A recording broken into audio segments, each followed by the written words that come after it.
doing something different. So I think it's just gonna go with the experience, and I'm gonna have fun with it. Coach, what role do you envision Luka playing in the offense? What role? Yeah. I think, just as I sat here last year and projected Dennis as a starter, I would do the same here. I think Luka's going to be a starter for us. I think he's going to play with Harrison and Dennis. I think those three guys are going to complement each other very well. In terms of the position, I don't really know exactly. I believe that Luka can play the 1, the 2, the 3, or the 4. If you watch Harrison this year, particularly at the end of the year, you saw him handling the ball, and he can probably play all of those positions as well. Dennis is mostly a point guard, but he's learned to play off the ball a little bit. And so, today's game is so much about flexibility and being able to do different things both on offense and on defense. I feel like Luka's position is on the floor, playing, in many instances, trying to slot a guy into a certain role or a certain position can be counterproductive. And so, as we sit here today on June 22nd, I think he's got an extremely bright future. Same way I felt about Dennis last year, and we were able to sign Harrison 2 summers ago. And I think him and Jalen really fit what we're trying to do here, as Michael Finley mentioned. Luka, even before you were drafted to the Mavericks, there were Steve Nash comparisons thrown out there. Do you feel like your game is similar to Steve's in any way, and also whose game do you feel like your game matches up with? Yeah, Steve is. To be like Steve Nash, it's taken a lot. With the work so much. But I received a message from Steve. He's a close friend with Bill, and it was just amazing. Steve Nash texted me. It was just amazing. But I already know about my game. I don't want to compare me to anybody because all the players in the NBA are so much higher level. So I don't like to compare my game. If I could say one thing about this, if you watch Luka's game and you look at some of the great international players that have come into the NBA over the last couple of decades, I was fortunate. I got to coach Straza Petrovic for 2 years back in the early 90s before he tragically passed. There are some of those elements in his game. Tony Kukoc, was a great playmaker with size. There are elements of Kukoc's game with what Luka does. Ginobili, is another great international player. There are some elements of Ginobili's game, but I really feel it's important that we shouldn't try to compare this guy to anybody. Let him be himself. Let his game take its own form. We're going to let these guys grow together. The young players we've had here the last 2 years have flourished. Yogi was undrafted. Finney Smith was undrafted. Right now, those guys should have been in the top 15 in the draft 2 years ago. Dennis, started every game that he was available to play last year. And so, Luka's going to have a great opportunity here. Jalen's going to have a great opportunity here. And I think all these guys are going to fit together extremely well. Jalen, over here. I'm curious, as somebody who actually covered games that your dad played in, he did it with grit and determination and a fair amount of speed too. How much of all that did he instill into you, and how much will that help you? I think every last bit of it. I've been able to listen to him for the past 21 years of my life. Everything he's told me to do in life is translated to basketball in some way. He's always told me to be be a leader, not a follower. So he's told me to work hard in everything I do, and just take pride in everything I do. Just the way he's taught me about life are translated into basketball, and it's definitely prepared me for this moment. And then I'm going to continue to listen to him. He's great, very wise, I'm happy I had someone like that in my years. Luka, as the NBA game has evolved over the course of the last couple of years, I know that you're a fan and want. It's quicker. The court is wide open. It's more open than in the EuroLeague. I like to play the game quickly. I think it would benefit me. And Jennifer didn't text me yet. good thing.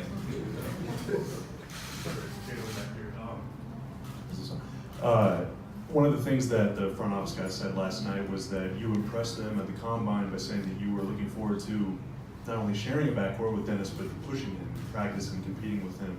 So how much are you looking forward to getting with him and pushing each other in practice, helping each other get better?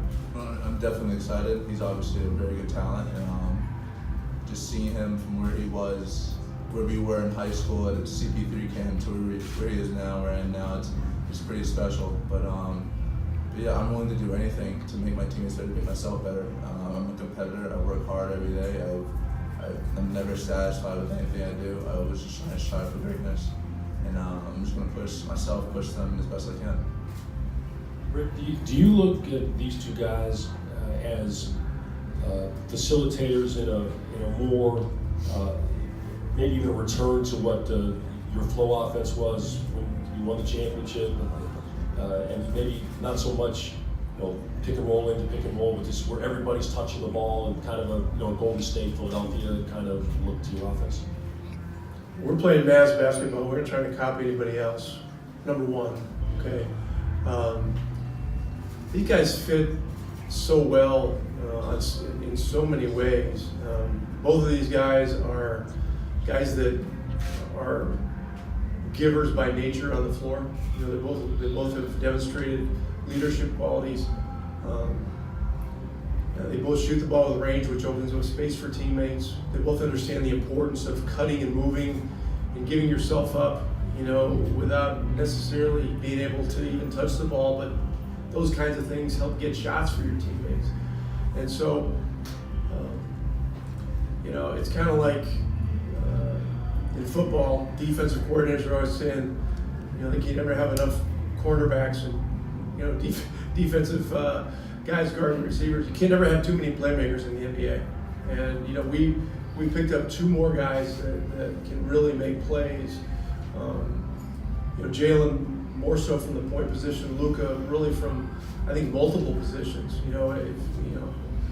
Him playing four is going to be a problem for teams to match up with. And same way it was for Harrison. We had Harrison playing three at the end of the year, and he took some real steps, of getting back to that position, which is probably a more natural position for him. Luka, you're one of the most hyped up players coming out of Europe that this league's ever seen. Is the high expectations, the hype, is that something you embrace? Yeah. A lot of guys in the NBA draft was like, "Oh, you're real Luka," Nobody seen me, but yeah, I like challenges. When they say you're gonna be good, I like to be challenged. And when they say you're not gonna be good, I say, let's see. When I step on the court, I need to show. No matter the pick you are, you need to show it on the court. This is for Coach. This team is getting drastically younger, and I know that comes with patience. Can you talk about that, just as a coach? I know in the past there's always been this thing about veterans and things, but now you're getting two young guys, and can you talk about that, just the patience part and everything going forward? Yeah, the last 2 years, I mentioned it. Our young guys have really flourished here. Now, when you go with younger guys, you're going to take hits. You're going to lose games, and that is difficult. But those difficult experiences the last couple of years, ended up with us being able to draft Dennis, draft Luka and Jalen. We had high picks in the first and second round. But now we've got to turn this thing back in a winning direction, and it's early in the summer. There are still more moves to be made, and I think what we have demonstrated from top to bottom, with both management and the coaching staff, is that we are extremely patient. But last night was symbolic to me that it was a kind of a defining moment in this rebuild, and we're gonna propel forward with the idea that we got to start winning games, and we've got to do everything possible to create an amazing chemistry with these young men, and everybody's got to be tied together. They're involved in something bigger than their own individual things, and that can be a challenging thing to get across to young players. But we've got the character with this group of guys. You know, talking about Harrison, Dennis, Luka, Jalen, Yogi, Finney-Smith, all these guys to do that. And going forward, we're going to have to we're going to do better in terms of winning games. That's the number one goal.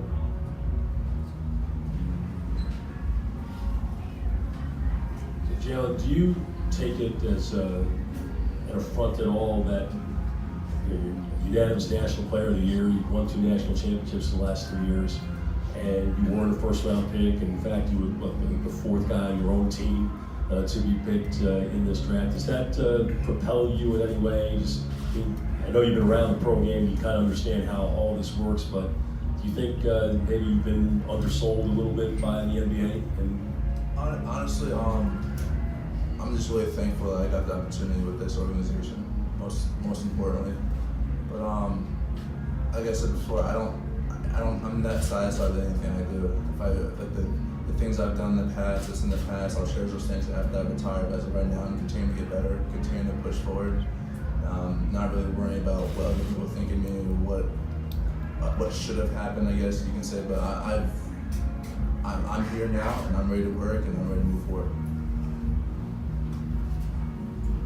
I have a question for Jalen and Luka.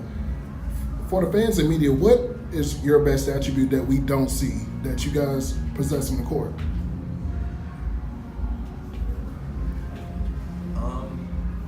Honestly, I think the most important thing for me when it comes to just being a team player is having the relationships with your teammates. I think that's not a thing that people really think about. It can go a long way. Being able to connect with your teammates can help you with chemistry on the court, being able to trust guys and things like that. So being able to have relationships with those guys is really one thing that I think is really important. Yeah, almost the same thing as you said, and I think you need to have a good chemistry with your teammates, your coaches, everybody in the team. That's something that's really important for winning. Let's take a couple more questions. Donnie, you said last night that Dirk wasn't done any favors in his first couple of years, and therefore your comments were going to be reserved. Was there something you said 20 years ago, or was it your dad's fault? I think it just got out there, and again, to Rick's point, comparisons. It's easy to fall into that. But each of these guys have their own signature they're going to put on their game. We do have to be patient, and that's part of the thing that you give up. And to me, we're very lucky that we have a championship coach that also rolls his sleeves up and spends time with all of our guys in the summer, and he's the first in there and the last to leave in terms of helping these guys get better. And these guys are going to go through their hard knocks. Dennis went through it last year. Harrison went through it in his rookie year. And we have to let this thing come together and grow. It wasn't 20 years ago, Bill, when the floppy-haired Canadian was getting booed in his own building, and Dirk was getting thrown around like a rag doll. A lot of people think he didn't belong in the league. He was thinking about going back to Europe. So that's the reality of what these young guys, they're playing against men. They're playing against not just outside our gym, but inside our gym. Those are guys that are providing for families. This is the highest level on the planet Earth. And so you absolutely need to bring it every single day. The good news is that we got 2 winners. Like I said, you look at probably from when these guys picked up a basketball on every level that they've won, and that's just the DNA that I'm sitting next to.